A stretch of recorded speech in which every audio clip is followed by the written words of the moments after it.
Hello everyone and welcome to another tactic test video. So today we have another tactic that we're going to be using in a rebuild coming out this weekend with Southampton. So I hope you guys are going to be looking forward to that.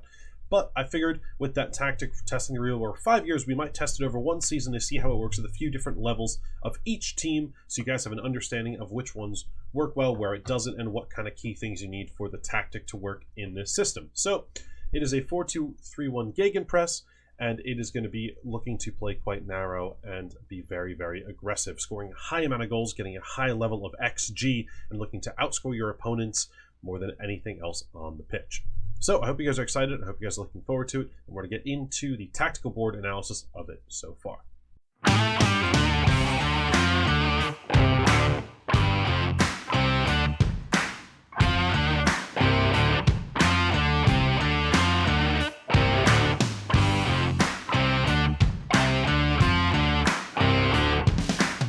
Alright guys, so now obviously as our routine and tactic videos, we're going to go through a little bit of it on the tactics board first, so I can discuss with you how we're going to play, how we're going to have our structure and do things like that, since I think it's going to be really important for you guys better understanding what we're going to be doing, how we're going to be doing things, and what you need to get in terms of players.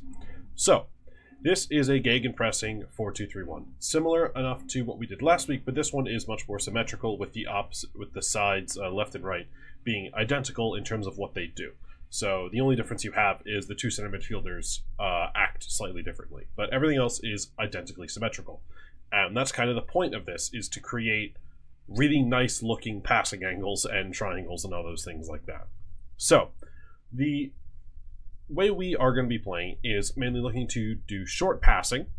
We're going to be looking, having our players running at players, so getting it short, having players carry the ball to progress it forward, so focusing more on progressive carries and shorter passing distances over longer passes. I want to keep the ball on the ground. I want to play at a high tempo to get the ball moving, to dribbling at high speeds, getting the ball forward quickly. I then want to be able to play the ball into the box, keep it low on the ground for crossing, as well as play quite narrow so we can make sure that we have those shorter passes being able to be kept quite easily, especially even when we beat a player, then there's someone short to pass to.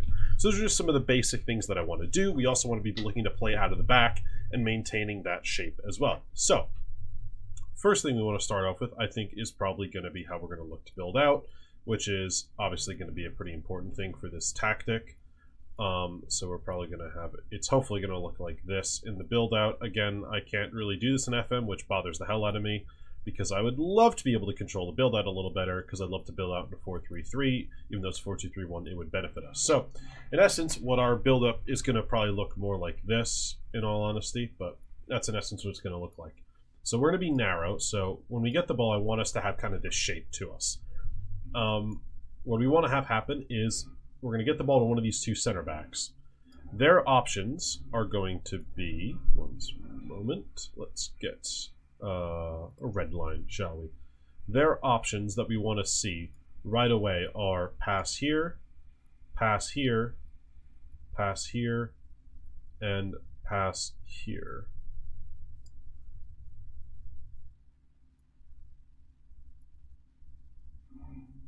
In essence, it should be to this guy here. So once he gets it, you see there's lots and lots of passes he can make already from those angles. So once we've played it wide, we should have tons of players in capable areas for him to get the ball to. Now, the main path we want to see is this ball here or this ball here. We can play into the 6, but I don't particularly want that. I want to get it here first, one of these two positions first. So I want to get it to, he's got it, go to the 4, go to the other center back, then go to our right back, or get it right to our left back. Now, if we can do that, once we get the ball there, we're then going to carry the ball forward. So he's going to then bring the ball forwards here. Don't need a line. So once we get it here, I want this guy to be carrying the ball forward. So he's going to be running, he's going to try to get him to run this distance to around here, to get him to midfield, in essence, is what we want to see. Because once he gets to midfield, and he's around here with the ball, say that, we want players in these positions. We want him there, we want him around here. I'll show you where we want everyone.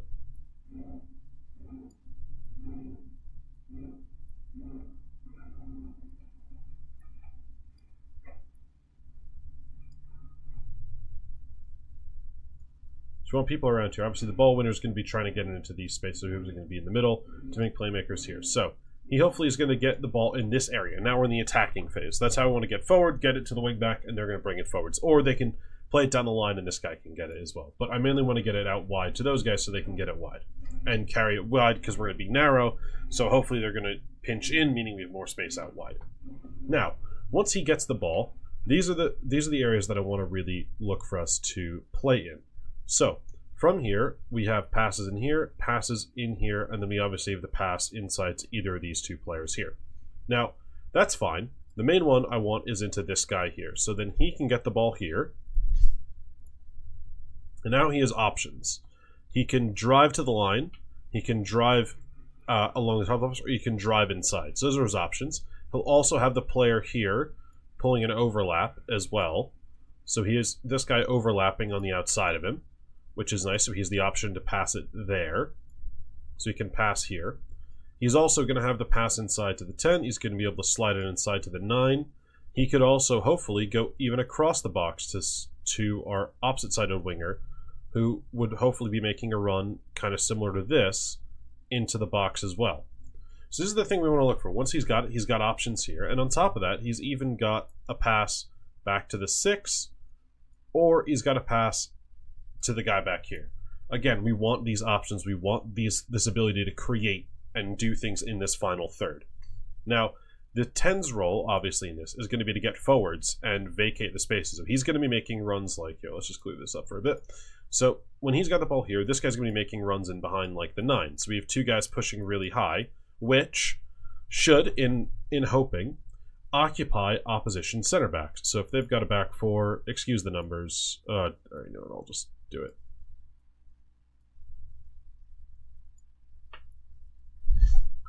This hopefully will occupy the players here. So that's going to occupy them. The 2's probably going to want to step to him, but we have our guy overlapping here, so he's going to be stuck kind of unsure who he wants to step with. They're probably going to have some players here, but again, he's going to occupy one. Maybe their center backs are here, and our 10 makes the run. The 6 now checks with our 10. Now, guess what? This guy has a ton of space, which is what we're looking for. Looking to create this space here, so he's got a ton of room in this area. And that's what we want to see. You want to try to use the players around him off the ball to create spaces. Say the 3 covered there. They're going to be dragged around. So guess what? Now he's in all this space here, and he can choose to do stuff with it. So say he wants to... say he wants to shoot now. He can, if he wants to, shoot at goal. Take a shot. He can dribble forwards. He can do things like that. But creating these spaces is going to be what we want to see, where we have these players making runs off the ball, making movement off the ball to create these problems and hurting us. Now, again, he gets all that clogged up. He can just go back for safety. Then we can play it wide to where our wingbacks are, and guess what? We can start again. Now, also, if they go wide, the other opportunity we have here is if this works out, say 2 comes, he can't do it, plays it here, plays it wide. Now, the ball's out here. Guess what we can do? Whip it in, baby. Whip it into the box. Low crosses. So we can hit it into the box like that because we're going to play it wide. They'll probably step out a bit, right? They'll probably step higher, try to deal with more stuff. Now we have the chance to play these balls in behind to our players since their line's going to step up, because most teams are probably going to step higher as this ball goes backwards here to one of these guys, the 8 or the 6. Meaning they step higher, we then get it wide, and now chance to bang in that cross from out wide. So those are some of the ideas that I want to focus on in terms of the attacking and how we're going to do it for that sense. Defensively, though, it's pretty basic. We're going to counter press the hell out of these guys. So if we are in our... Oops, sorry. Let's just go to this so I can move people around more. We are in our proper shape. So we're probably attacking. They have their players all around here. Sorry, let's just give them a full squad. So if they got their players around, they're defending, whatever. This guy wins the ball off our dude, right? So now, obviously, there's the long ball over the top, which they can go for directly. But because of our sweeper's positioning, this ball hopefully is collected by our sweeper keeper. Now, we hopefully, if he's lost the ball here, he can step wide. Playmaker can come of this space, and he can cover here. Maybe he even slides across here. but hopefully our ball winner can cover any 10 or other player they have in those areas, meaning that we have this guy free, the ball winning deep lying playmaker, to intercept any passes they want to hit like this. So that's kind of our hope, is that if we lose it out wide, it's not too bad. But if, say, we lose it in the middle, right? We have players in the middle. We've lost it. Our 10's been picked off the ball here. 5 wins it off him. In this spot, guess what? Press, press, press, press, press. Everyone just steps hard. Everyone steps high and hard. So we can go really, really aggressive and get right after them. Really, really hard, really step really quickly. Because we're going to have the middle clogged up with so many bodies anyway, that by doing that, it's just going to create fucking chaos, and we can win the ball back super, super easily. So, with that being said, just a little bit on the tactic, how we want to play some of the attacking stuff with it. Mainly it's attacking a lot, and then because of the opportunities we're in, we can counter-press real well. But with that being said, let's check in on how the 3 teams we tested with have done. Alright guys, so we are here with our teams that we've tested with. So we have tested with Dortmund, Fulham, and Gil Vicente are the 3 teams we've done our test with. So as you guys can see here, Fulham finished 12th. They were expected to finish 14th, so wasn't too much of a overdone expectation. They didn't really go very, very high in terms of above where they were expected to go. But as we can take a look here, knocked out both in the cups kind of early on. XG table, still 12th, nothing too crazy there. But in terms of the stuff, they're knocked out in the 5th round and 3rd round, so went decently far in those games, but nothing too insane. They did get hammered by United here, so for Fulham, it didn't really seem to go too well. They went this horrible stretch here as well, so unfortunately didn't do the greatest for Fulham, which does really suck. I think it's probably a tactic that's a little too attacking for this team and probably doesn't suit them well enough. We can look at their most common 11, which was this. You can see the center backs struggled to play in the system together, didn't really do too well. 6.7s, especially Palhinha, struggled a lot in this system, didn't really do too well. But you can look at players like Tom Kearney, had a really good season there. 6.92. You can look at Harry Wilson, had a fantastic season himself.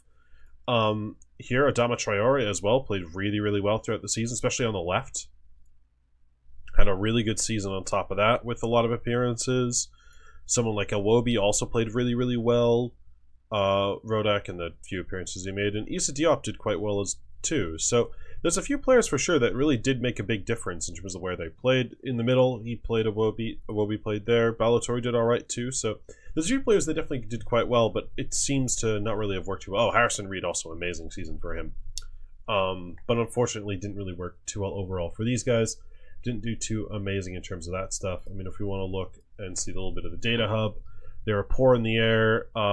They weren't very accurate. They were accurate in their passing, but not very good at their dribbling. So things kind of caught them out in those areas, and they tended to struggle with that stuff. So it's kind of unfortunate. It didn't do the best for them, but it's definitely worked a lot better for some other sides. So on to Dortmund now. As you can see, they won the Bundesliga.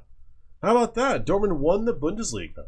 So 83 goals, the best in the league. 26 conceded, 3rd best, and we had some players who did very, very well. I mean, if we take a look at quickly at the data hub, very accurate in terms of their crossing.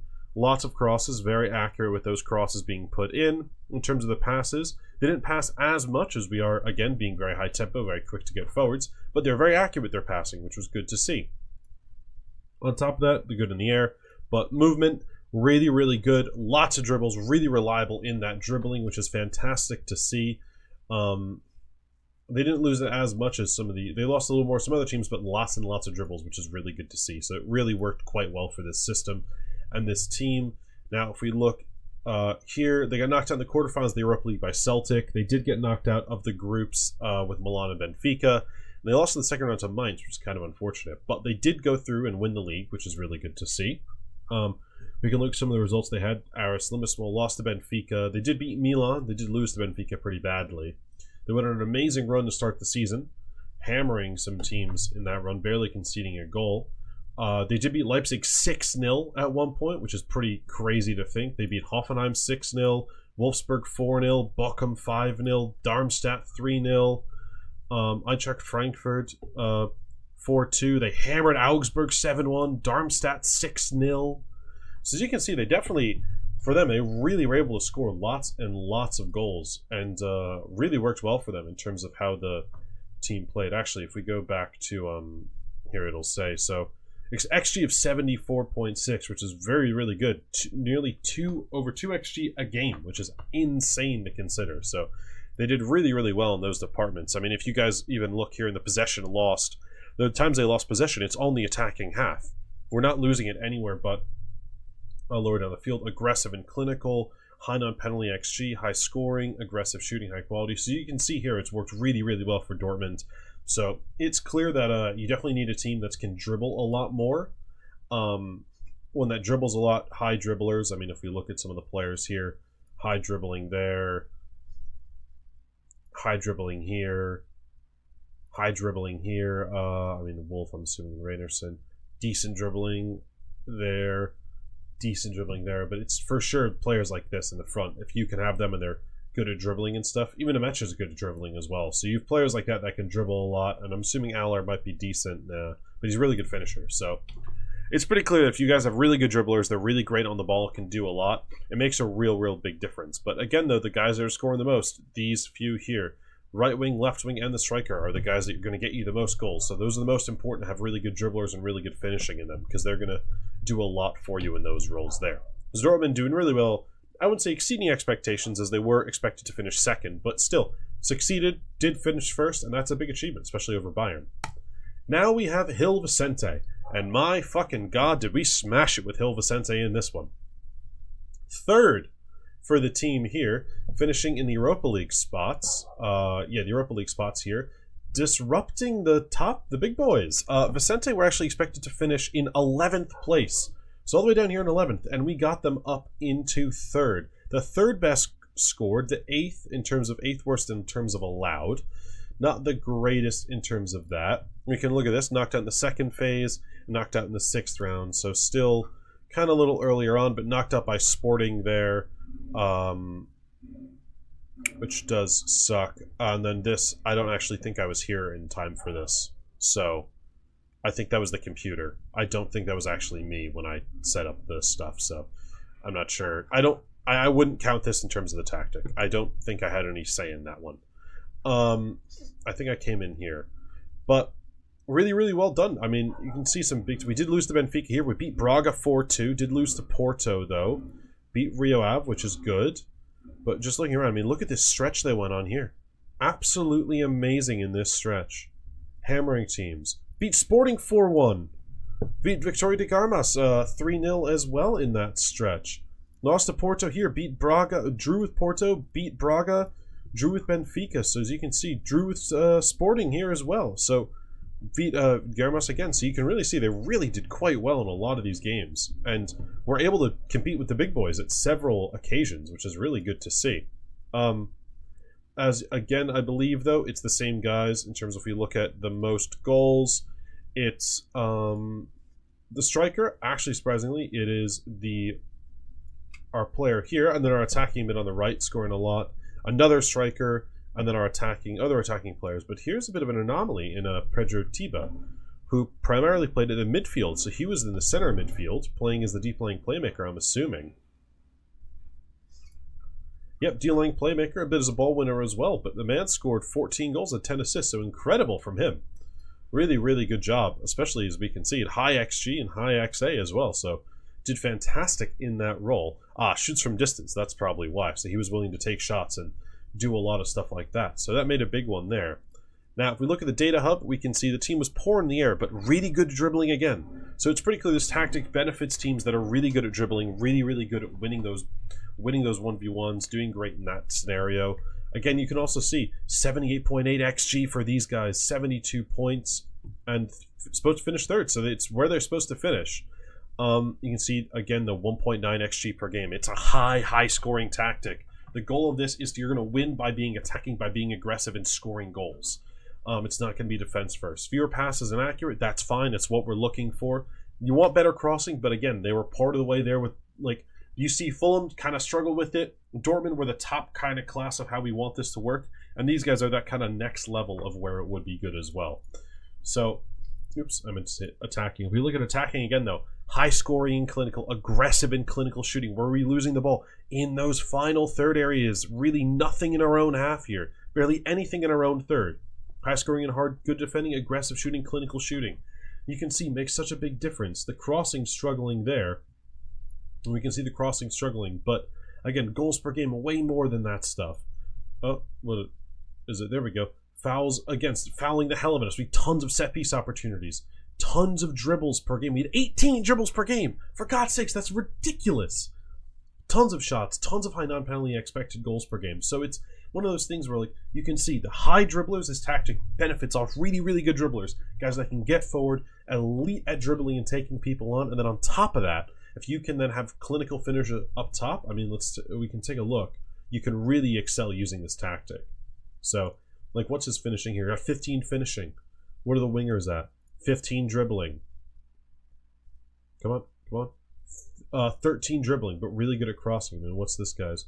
12 is not bad, but 14 dribbling there. You can look and see these guys that really excel at doing those roles. What? Another guy that's at 14 dribbling there, you can see as well. So it's pretty clear that this tactic thrives off those high dribblers in the system. Look here, 12 dribbling, not amazing, but 12 dribbling, not the most insane either, but still pretty good. I mean, we can see here what's his.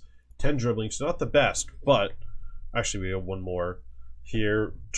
11 dribbling, so not as amazing, but these guys here, it's clear that if you get really good dribblers in these two spots, really high finishers in this spot, and high work rate guys in these, you're going to succeed really, really well. And probably get shoots from distance for your deep DLP, because he's definitely exceeded that by doing so. But it's clear what the difference it does make in terms of that stuff is. So hopefully that that encourages you guys to want to try this out. But finally, let's go over the roles and responsibilities. So we are playing a 4-2-3-1 clean slate in terms of I've made my own here. This is a positive mentality. We have a sweeper keeper on support with pass it shorter and ease off tackles, as well as the take more risks, which is automatic. We have a complete wingback on the support role with aim the cross at the center, dribble more, run wide with ball, shoot less often, close down more, and tackle harder. We have a complete wingback on the opposite side with the exact same instructions. The right center back has the pass it shorter and dribble less additions to his instructions, as well as the left center back having the same exact ones. Your ball-winning midfielder on defend has no additional instructions. Same with the deep-lying playmaker. Both have no additional instructions. The inverted winger on the right has shoot more often, sit narrower, and tackle harder. The attacking mid on the left, who's also an inverted winger on attack, is the same instructions. The shadow striker, who is your cam, has just the instruction of shoot more often. And then finally, advanced forward, who is on attack, has dribble more, shoot more, close down more, and tackle harder. So kind of combining the pressing forward and advanced forward roles there. In terms of the team tactics overall, in possession, we are fairly narrow. We look for overlaps on the left and the right. We play out of defense. We have a shorter passing tendency. We have a higher tempo. We have low crosses. We look to work the ball into the box, and we run at the defense. In transition, we look to roll the ball out of the back, distribute to our center backs. We look to counter, and then counter press once we've lost the ball. In terms of our outer possession shape, we press much more often. We prevent short distribution from the goalkeeper. We get stuck in. We play with a higher line, and we have a high press line of engagement.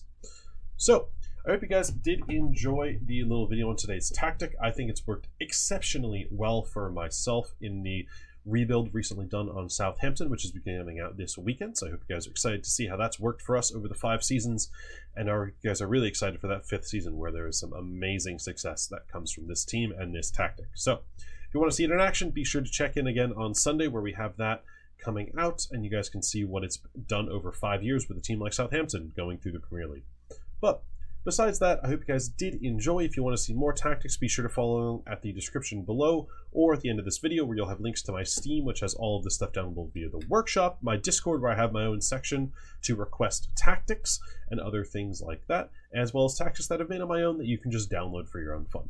But if you want to see more tactic videos, there's also a playlist at the end of this video which has all of the tactics that I'll be testing and playing with throughout the year, so feel free to check in on those and see what other tactics we may have for you guys. Once again, thank you so much for watching, and I'll be sure to catch you guys in the next one. The use of marijuana